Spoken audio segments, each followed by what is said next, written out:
एक आदमी जिसे ना तो कोई जेलर रोक सका ना ही किसी जेल की दीवारें, क्योंकि असल में वो एक जवान था। उसे खास तरह से अमेरिकन प्रेसिडेंट के अंडर ट्रेन किया गया था। वियतनाम वॉर के दौरान हम देखते हैं कि अमेरिका ने ग्रीन बटालियन नाम की एक यूनिट बनाई थी, जिसमें कुछ ऐसे जवान सैनिक भी थे जिन्हें किसी भी तरह की जगह पर रख सकते थे। चलिए देखते हैं कि आखिर क्यों शहर की सारी पुलिस इस आदमी के पीछे लग जाती है और कैसे ये उनकी हाई सिक्योरिटी वाली जेल को तोड़ के भाग पाएगा। कहानी की शुरुआत होती है जॉन रैम्बो नाम के एक आदमी से, जो वियतनाम युद्ध में अमेरिका की तरफ से काफ़ी बहादुरी से लड़ा था। अब जंग खत्म हो चुकी थी और फिर वो एक दिन अपने पुराने साथी बैरी को ढूंढते हुए लेक के पास बने एक घर तक आ पहुंचता है। लेकिन वहां जाकर उसे पता चला कि बैरी तो एक साल पहले ही कैंसर की वजह से चल बसा। युद्ध के दौरान वो काफ़ी जहरीली गैस के संपर्क में आ गया था और बाद में थोड़े समय तक ही जिंदा रह पाया। ये सुनकर रैम्बो को बेहद बुरा लगा। उसने बैरी की पत्नी को याद के तौर पे बैरी की एक तस्वीर दी। इसके बाद वो खाने और रहने की जगह की तलाश में पैदल ही निकल पड़ा और चलते चलते होप नाम के एक शहर तक आ गया। लेकिन तभी विल नाम के एक पुलिस वाले की नज़र उस पे पड़ी और उसके लंबे बाल और अजीब से कपड़े देखकर उसे रैम्बो पर शक हो गया। फिर वो उसे गाड़ी में बिठाकर शहर के बाहर छोड़ आया, क्योंकि ऐसे लोगों को शहर से दूर रखना ही उसका काम था। खैर, रैम्बो एकदम से उसे इग्नोर करके एक बार फिर से शहर की ओर चलने लगा। ये देखकर विल गुस्से से आग बबूला हो गया और उसने तुरंत ही रैम्बो को गिरफ्तार कर लिया। तब उसे रैम्बो के पास एक चाकू भी मिला और विल उसे उठाकर पुलिस स्टेशन तक ले आया। जब पुलिस वालों ने रैम्बो से एक फॉर्म फिलअप करने को कहा तो उसने उनकी भी बात इग्नोर कर दी और आखिरकार ये देखकर चीफ डेप्यूटी आर्ट को उस पर गुस्सा आया। इसीलिए उसने रैम्बो को टॉर्चर करने का हुक्म दिया, जिससे वियतनाम युद्ध का खौफनाक मंजर रैम्बो के आंखों के सामने आ गया। पहले पुलिस वालों ने रैम्बो के सारे कपड़े उतारे और फिर चीफ डेप्यूटी ने बेरहमी से उसे पीटा। इसके बाद हवलदार ने रैम्बो पर काफी तेज प्रेशर वाली पाइप से पानी फेंका। आखिरकार वो लोग रैम्बो को बांधकर उसके बाल काटने वाले ही थे, लेकिन रैम्बो की सहनशीलता ने जवाब दे दिया। वो जोर जोर से मारकर अपने हाथ को छुड़ाने लगा और कुछ ही समय में उसने सभी पुलिस वालों को धूल चटा दी। इसके बाद उसने अपने चाकू को उठाया और बाहर खड़ी बाइक पर वहां से निकल गया। फिर बिल अपनी गाड़ी से रैम्बो का पीछा करता है, पर बिल की गाड़ी पत्थरों में टकराकर पलट जाती है। वहीं रैम्बो अपनी बाइक छोड़कर जंगल के अंदर घुस जाता है। अब बिल ने रैम्बो को ढूंढने के लिए सभी पुलिस वालों को बुला लिया था।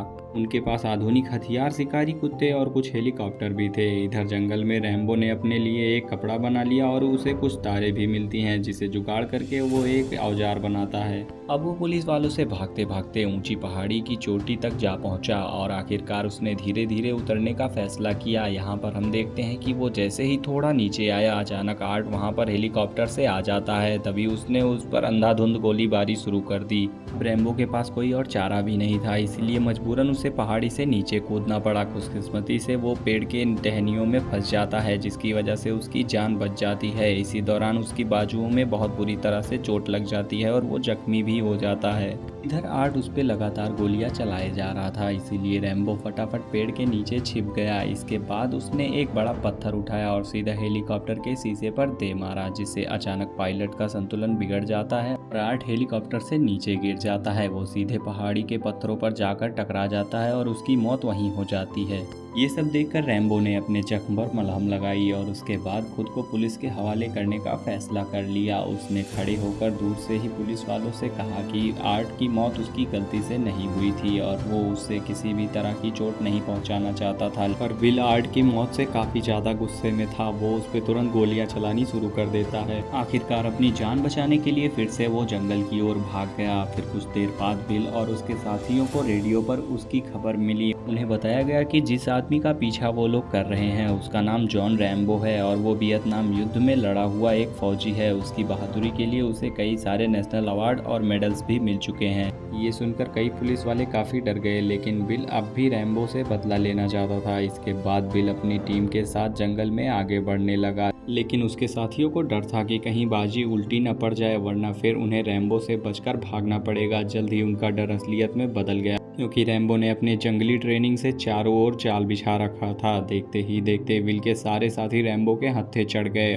और आखिर में बिल की बारी थी। जैसे ही बिल ने एक कदम बढ़ाया, तभी अचानक अंधेरे से निकलकर रैम्बो उसकी गर्दन पर चाकू रख देता है। उसने बिल से कहा कि मेरा पीछा छोड़ दो वरना जो होगा तुमने सपने में भी नहीं सोचा होगा। ये कहकर रैम्बो कुछ ही पलों में जंगल में गायब हो गया। इसके बाद हम देखते हैं कि जंगल के आसपास पुलिस ने अपना अड्डा बना लिया था। जल्द ही रैम्बो को पकड़ने में बिल की मदद करने के लिए स्टेट और नेशनल टीम भी वहां आ गई। फिर यहाँ पर एक ऑफिसर ने वॉकी टॉकी की मदद से रैम्बो से बात करने की कोशिश की और उसे चेतावनी देकर कहा कि पुलिस ने तुम्हें चारों ओर से घेर लिया है। इसके बाद कुछ समय में स्पेशल फोर्सेस का कर्नल सैम ट्रॉटमैन वहां पहुंच गया। उसने बताया कि वो युद्ध के दिनों में रैम्बो का ट्रेनिंग ऑफिसर था। उसने बताया कि रैम्बो को मुश्किल से मुश्किल हालातों में जिंदा रहने की ट्रेनिंग मिली है।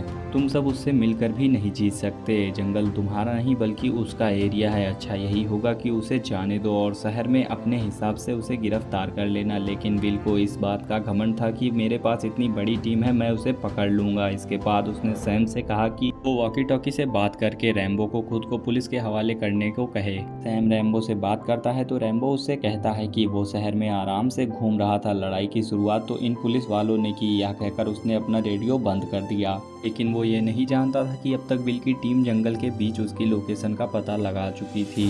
जंगल में रैम्बो ने एक सुअर का शिकार किया और उसे लेकर एक गुफा में जाकर छिप गया। फिर अगली सुबह नेशनल टीम ने उसकी गुफा को चारों ओर से घेर लिया और जल्द ही उन्होंने गुफा के ऊपर धुआंधार गोलाबारी शुरू कर दी। उसके बाद हम देखते हैं कि उन्होंने गुफा पर जोरदार धमाका भी किया। उन्हें लग रहा था कि रैम्बो उस गुफा में मर चुका है और वो जश्न भी मनाने लगे। लेकिन रैम्बो गुफा के और अंदर घुसकर अपनी जान बचा लेता है। उसने कपड़ों से एक आग जलाई और हवा की रुख का पता किया। इसके बाद वो और आगे बढ़ गया, जहाँ उसका सामना हुआ चूहों से भरे कीचड़ से। थोड़ी जद्दोजहद के बाद आखिरकार वो बाहर का रास्ता पा जाता है और छिपते छिपाते वहां से बाहर आ गया। इसके बाद उसने पहाड़ी से गुजर रहे यूएस फौजी की ट्रक पर कब्जा कर लिया, जिसमें ढेर सारे गोला बारूद भरे हुए थे। जैसे ही रैम्बो के जिंदा होने की खबर विल को सुनाई देती है, तुरंत उसके पैरों से जमीन खिसक जाती है। उसने गुस्से में आकर रैम्बो को देखते ही मारने का ऑर्डर दे दिया। जल्द ही पुलिस वाले रैम्बो की गाड़ी का पीछा करने लगे तो रैम्बो उन पर ध्यान नहीं देता। लेकिन जब पुलिस वालों ने रैम्बो पर गोलीबारी की तो उसने झटके में गाड़ी को टक्कर मार दी और उसकी वजह से धमाका हो गया। जल्द ही वो एक ब्रिज पर पहुंचा, जहां कई पुलिस वाले गाड़ियां लेकर पहले से ही उसका इंतजार कर रहे थे। लेकिन रैम्बो यहां भी नहीं रुका और धुआंधार तेजी से आगे बढ़ता हुआ उनकी गाड़ियों के ऊपर से अपनी गाड़ी को निकालकर चला गया।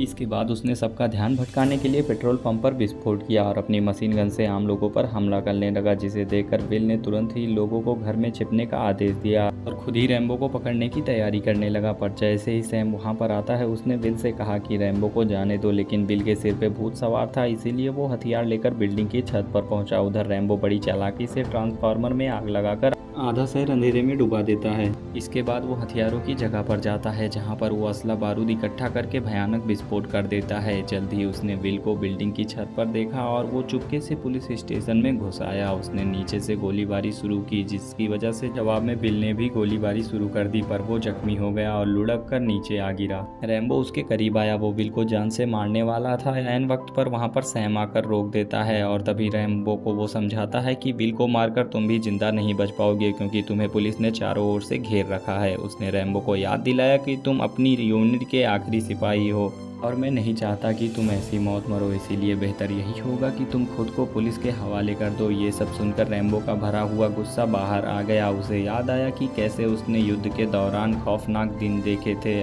कैसे उसने अपने साथियों को अपनी आंखों के सामने जान गंवाते देखा था।